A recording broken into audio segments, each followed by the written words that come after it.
The wait is over! After 19 years, the Vera Project's 20th anniversary merchandise is finally on sale. Let everyone know what you care about without saying a word with this shapely unisex 3-color t-shirt, designed and printed inside the Vera Project. If this doesn't get people talking about you, then nothing will. Priced at a vaguely reasonable $15, not including taxes and shipping. And be sure to cover up with this attractive utilitarian crewneck, the superior choice from hiding your tattoos from mom. These foxy pieces can be purchased separately or together on www.theveraproject.org/store. Order soon because stock is limited until we make more.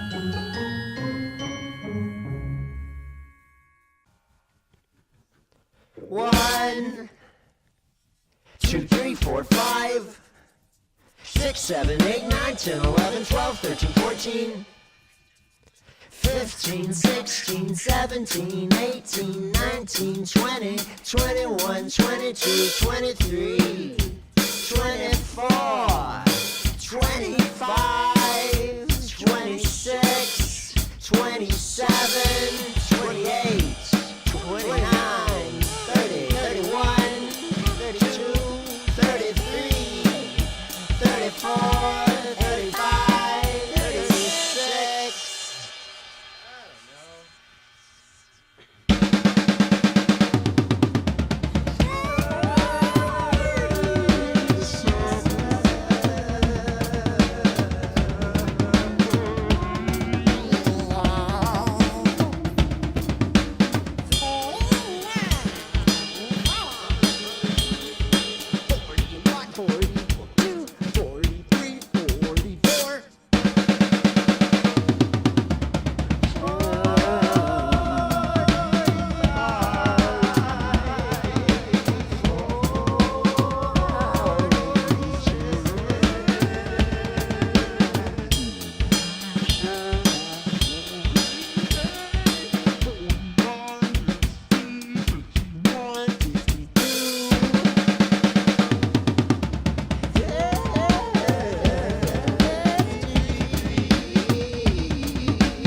walking through the field tending to my crops, when I felt a tingling feeling at the tip of my socks. So I looked down to the ground, and guess what I found? I found a little snake. He looked at me and smiled and said, "I'm so happy I found my friends today." I said, "Good job, I'm happy for you. I want to meet your friends and make some new friends." So the snake put his hand in his mouth and whistled. Here come the chickens.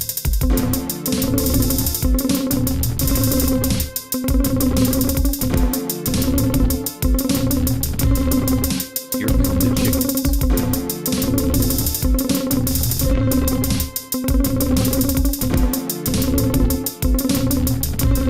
Here come the chickens.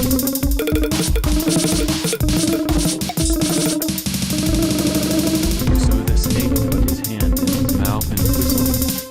Here come the chickens.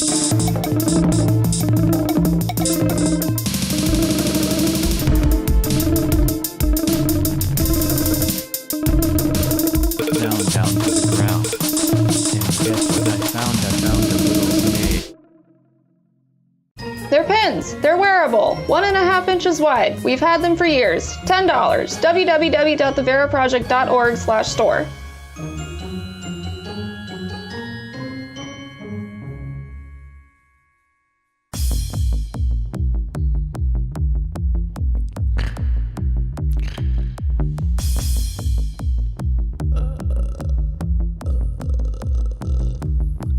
Stinky Lou and Stinky Pete, Stinky Rabbit, Lizaveta, Stinky Dink, Stink Bob and Little Stink, Stinkin' Donut, Stinkin' also Big Stink. We're going to the Stink Fest, you, me, and all the burbs. We're going to the Stink Fest, oh yeah, we're gonna stink it up. Stinky Rabbits, Lizaveta, Stinky Dink, Stinky Bob and Little Stink, Stinkin' Donuts, Stinkin' also Big Stink. We're going to the Stink Fest, you, me, and all of the bubs. We're going to the Stink Fest, oh yeah, we're gonna stink it up.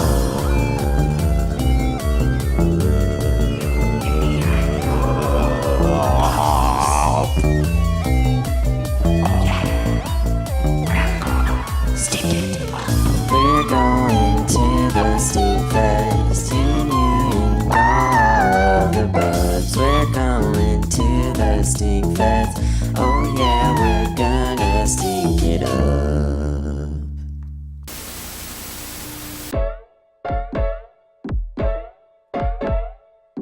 Hey, let's go to the circus.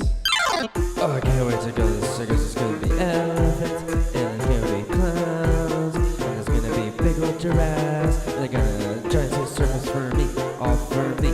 They're gonna dance in the center of the ring for me. Lion tamers, big old guys in top hats, and there are peanuts. Yeah, there's peanuts, big old peanuts, candy covered peanuts, chocolate peanuts, red apple peanuts, big tiny peanuts. I love peanuts, yeah.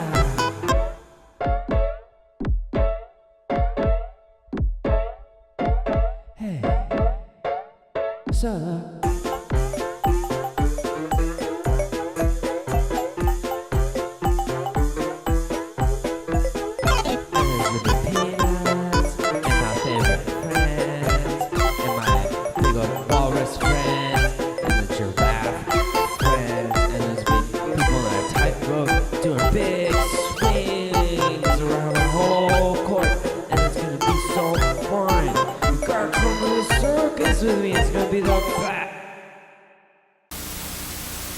Hi everybody, I'm Andrew and I'm the gallery chair at the Vera Project. I help coordinate artists to come in and out of the exhibition space that we have, and we like to feature artists from Seattle, and we've been starting to recently have interviews with myself and artists on Vera TV. And today we are able to feature an artist named Kaylee Berbarto. Kaylee, you can pronounce that correctly for me if you can. Barbato. There you go. And Kaylee especially, I think, is interesting at this point. One, because I think her work is amazing, but also, we're in the middle of a pandemic, and Kaylee's exhibition was taking place March of 2020, right when all of this happened. And as we're currently interviewing, Kaylee's material is still at Vera, up in a closed gallery.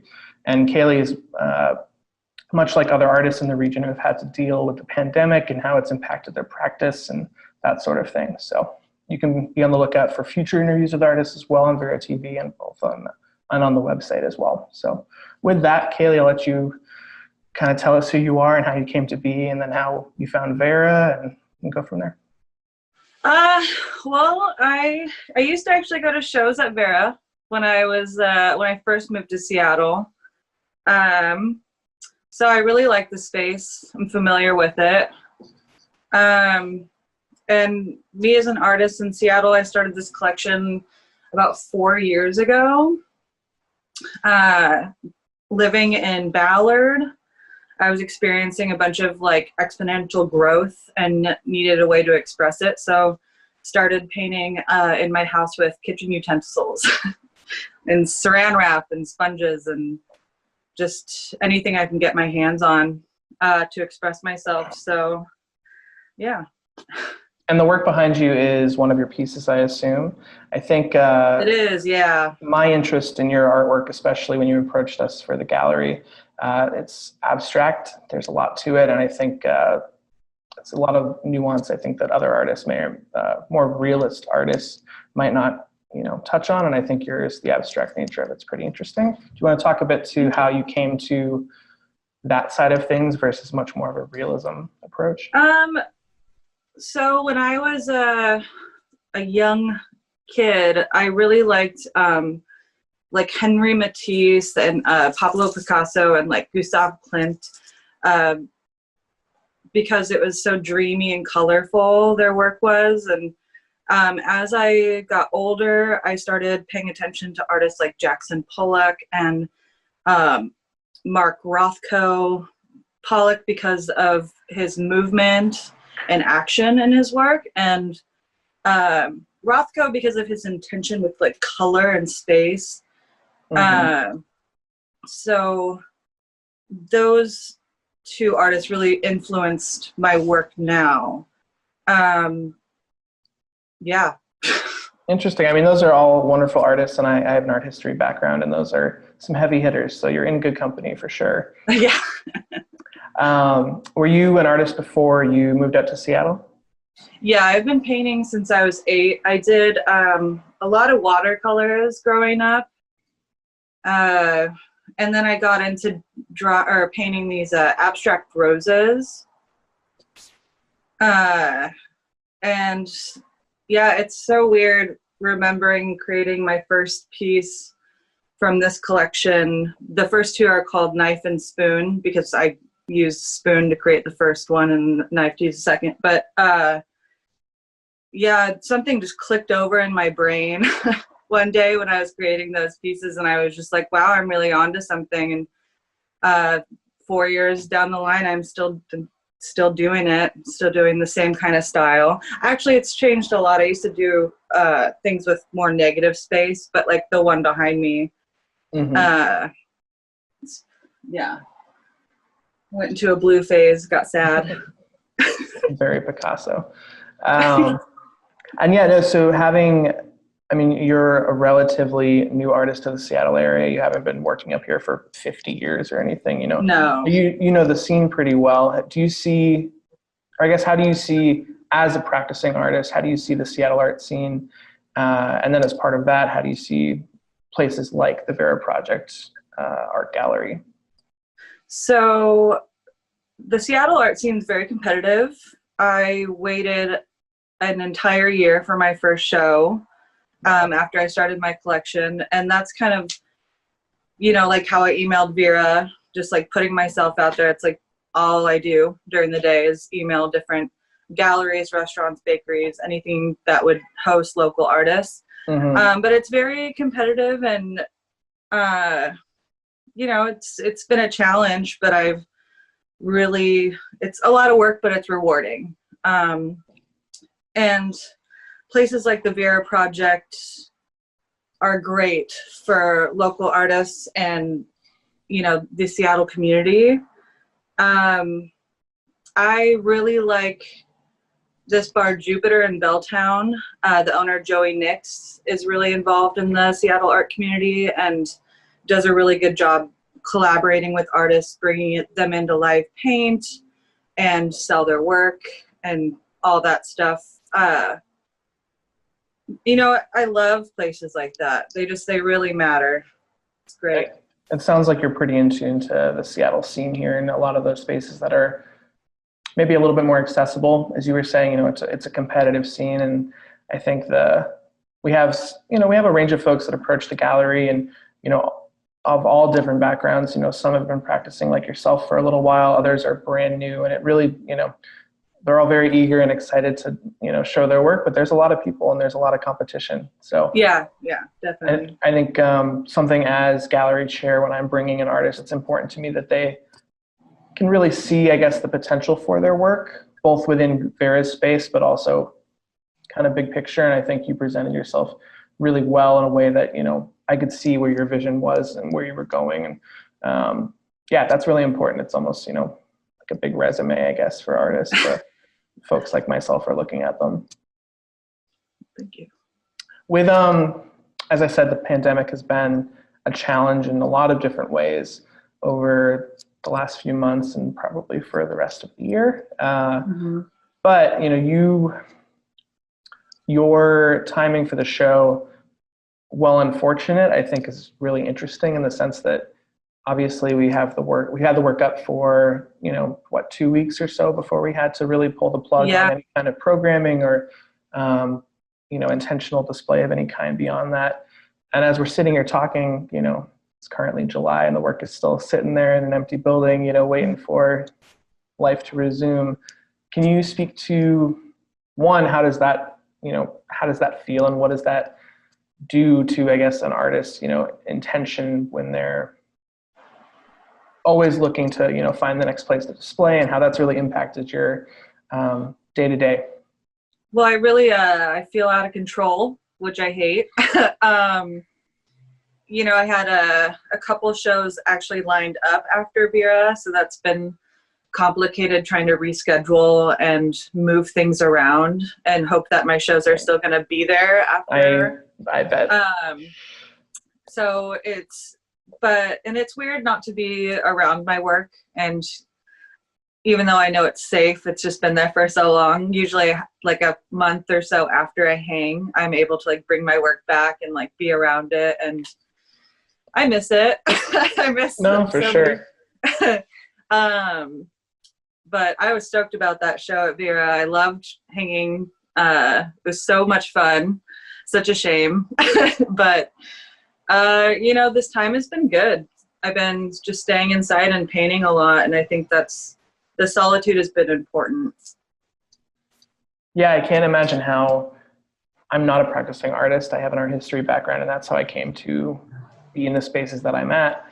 I can't imagine how that would impact both, I guess, my day-to-day as an artist if I was creative in that sense, but also long-term. Do you think that with the kind of global crisis as we have it, and then all of the recent protests and things too, I mean, there's obviously a major groundswell that feels very different than, you know, stressful times in the past. Do you think that all of these things will help influence your work moving forward, or do you think you'll kind of stick to where you're? Oh, absolutely. Absolutely. I've been painting at home a lot, and I've been using a lot of pink, which means that I'm probably frustrated. And I'm frustrated because I feel out of control and I don't know where things are going. So it definitely influences my work. And for the better too. For sure. I think that we're all going to come out of this a little bit better, safer, and I'm just looking forward to things resuming, you know. A little bit of normalcy would be nice. But for me as an artist, I paint alone and I'm by myself a lot, so it hasn't really shaken my core too much. No, that's interesting. I think, again, everyone has a different relationship with crises that have gone on the last few months. And I think the creative side to that has been so interesting and really unavoidable, frankly. Yeah, and I think spaces like Vera, obviously you approached us, and that's sometimes how we bring work through the space. But do you think that now, when you're looking at other locations to help, both display your art, but also just like raise your profile as an artist, have you been looking beyond Seattle, or are you thinking of staying, here, Seattle proper? Before this pandemic, I was kind of thinking about moving to LA, trying to play my cards out there a little bit, spread myself out. But I've really come to appreciate Seattle since the pandemic. So I don't know. I might stay for a while. I might go. I kind of like fly by the wind kind of girl. No, it's not a bad place to be in. I think there's been a lot of folks, at least in my circles, that may or may not be looking at other places, and the recent surge in COVID cases and figuring out, what does their community look like, right, long term, but also day to day. What do your circles here look like, and what is the idea of community really sticking to how you live your life day to day. You've been pretty active online. Is there any of your social media that you want to discuss too? And have you been able to post? I've been following, but if you can tell everybody else on, how you've been able to post a little bit more during the pandemic and give people kind of an example of how you approach your practice. So yeah, I've been painting, forcing myself to paint since the beginning of this pandemic. Before the pandemic, I probably painted, I would try to sit down and paint a couple times a week. But now I pretty much paint every single day. I think it's healthy just to focus on something creative during this time and to like really explore that, like everyone should. So I've been posting a lot on my art Instagram, and because I like people to feel like they should be creative and responsible during this time. For sure. Yeah. Do you want to tell us your websites and Instagram and things, if any of our viewers? Oh yeah. So my website is kaileebarbato.wordpress.com, and my Instagram is Kailee Barbato, KaileeBarbato.